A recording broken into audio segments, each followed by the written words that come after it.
Oh yeah, it's all so very orchestrated. I mean, all of politics is just absolute theatre for the masses. It really, really is. I've been saying to people as well that, I mean, if truth be known, there's already a global government in control of this planet. It's just that it operates behind the scenes. They're just they're just bringing it into the foreground now and declaring it openly is really all that's really happening. But people are waking up. People really are waking up. I'm getting a lot of emails, a lot of responses about all this, and a lot of talk where I've just produced a new film called The Calling, which is basically based on all of this stuff, and we're giving out 32,000 copies of it at a music festival in Byron this weekend.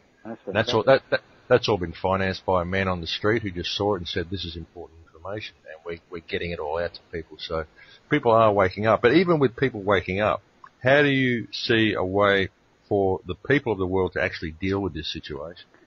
Well, this is a big point, because I think Churchill talked about this is not the beginning of the end, but it might be the end of the beginning in terms of World War II and all the rest of it. Well, I wouldn't say we're at the end of the beginning yet, quite, but we're getting there in terms of people in increasingly vast numbers. I mean, I've been a barometer for this in many ways. I mean, I couldn't fill a phone box, like I was saying earlier. Oh, no, you've done wonderful work, David. I really must commend you on the work that you've done. And you've been saying this for years now, and it's just great that people are listening, albeit a little late, but they are listening. Well, it's so much easier now. I mean, the hardest thing for me now is keeping up with the interest, not generating it like it was before. And so I've seen this dramatic increase, and it's an exponential curve of increasing awareness and perception of this game is actually real. The next stage we need to take on is what we were talking about earlier. It's okay, let's not just intellectually accept it's happening. Let's go to stage 2. What are we going to do about it? And key to that is non-compliance, or the non-comply dance, as I sometimes call it. Dancing to a different beat, dancing to a different drum, refusing to be compliant with our own enslavement. And of course, one thing I do say to people who are sitting there thinking, well, there's nothing I can do, and how can I find an excuse not to do anything? Look your children and your grandchildren in the eye, and then think, if you think the world's becoming an Orwellian fascist dictatorship now, what the heck kind of world are they going to have to live in? And then tell them there's nothing you can do.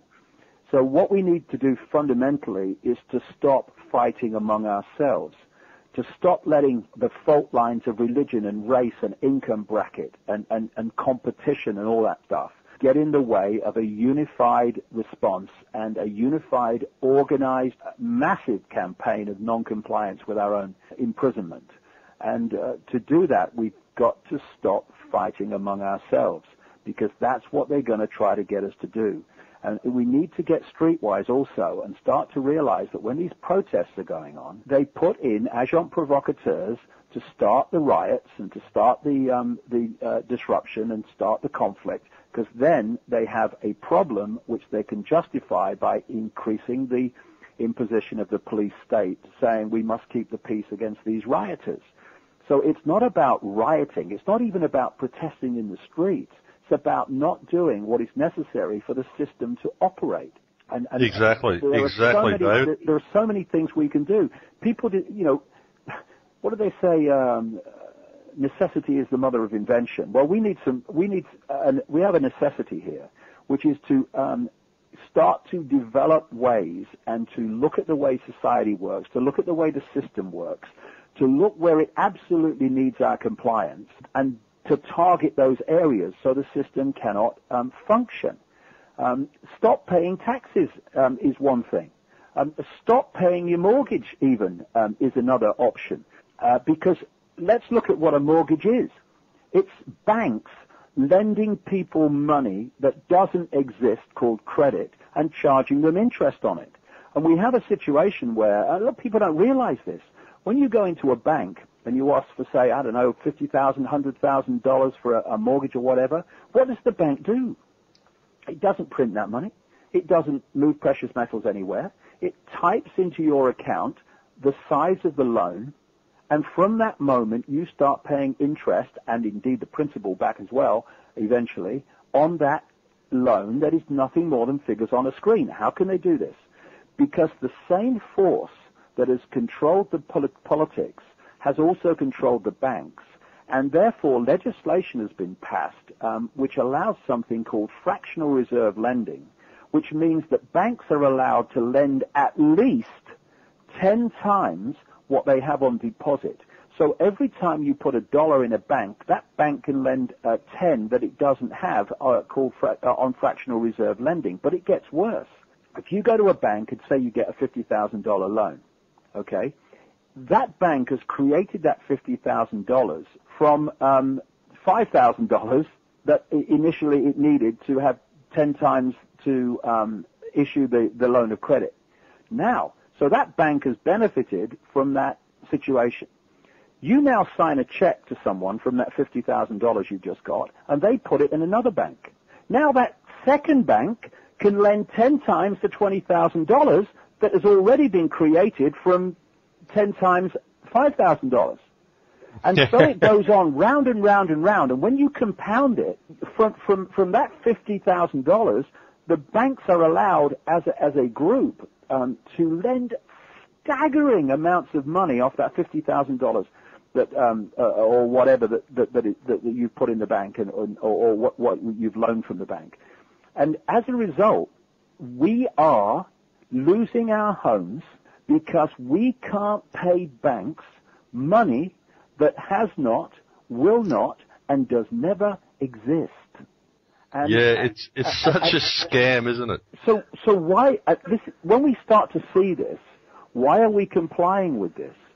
What we all need to do is to write to the banks that we've taken loans from and ask them to explain what they've actually lent us. Yeah, because they haven't lent us anything. We've usually created the money by our signature. We create the money ourselves by taking out the loan. This is what I've been trying to explain to people as well. It's such a big scam.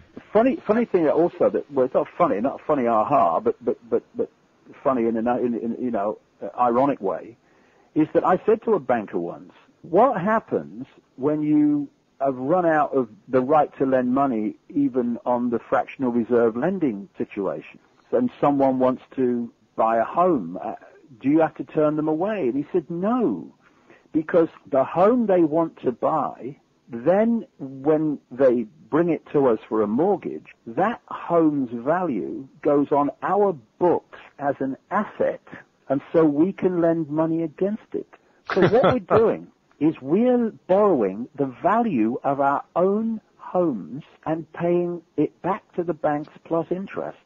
I mean, there must be people on Mars who tell earthling jokes about what the heck's going on here. It's ludicrous. It's insane. And it only can survive because of the suppression of this knowledge.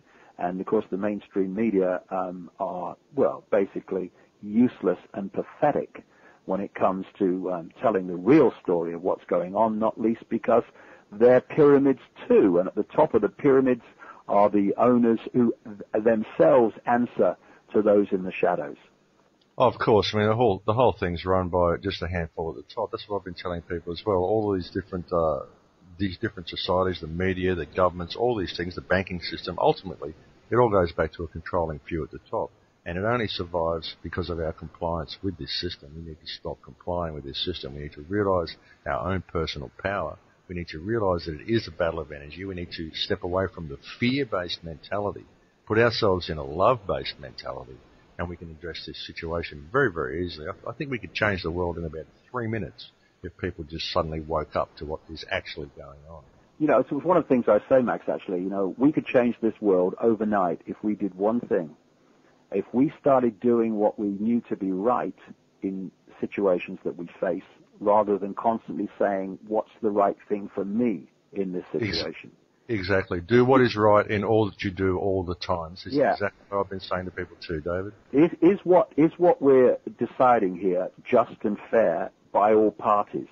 And that would change the world immediately, because the vast majority of decisions are made on what's the best thing for me in this circumstance, not necessarily what's the just thing, but what can I get away with?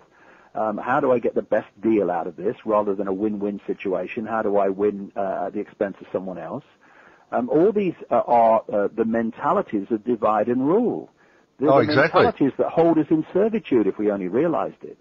Exactly. Divide and conquer and self-service. I mean, so much of our society is based on self-service. Something else I wanted to ask you, there's been a big surge in the free man movement across the world. What do you think of that movement? Do you think that is a workable prospect, or do you think it's a trap for people? Well, you mean the idea of leaving the system? Yeah, leaving the system and becoming sovereign and not complying with maritime admiralty law. Yeah, I looked at this some years ago in some detail, and I've got a number of friends, particularly in America, who are going along this route.